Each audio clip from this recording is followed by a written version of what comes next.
መጣው እንዴ ስልክ ላውራ አውቃከሩ ሂሳብ እንደመጣ ያወቀች ችጋራም ናት። ሁሌ ሰው ገንዘብ እየበላች በእናትሽ። ምን አይነቷ ነች እኮ በጣም ነው የሚደብረው። በእናትህ የዛሬን ብቻ ቅበሬ እባክህ ትንሽ ብር ላክልኝ እመልስልሃለሁ። ኧረ እኔ ገንዘብ የለኝም። ታውቃለህ ስራ ተበላሽቶብኝ እንጂ ለማንም እንደማላንስ እኮ። እንዴ ይቅርታ፣ በጣም ይቅርታ። እንዴት ልተዋችሁ ከነፍሴ ጋር ድርብ ስውር ተሰጣች ማከማ ይበልጣል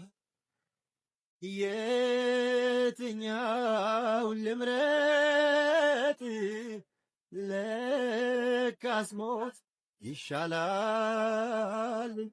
አረኛን ከፍላለሁ። አዎ ኧረ አያስፈልግም ነበር። እኛም ከፍላለሁ። እኔ ከፍላለሁ።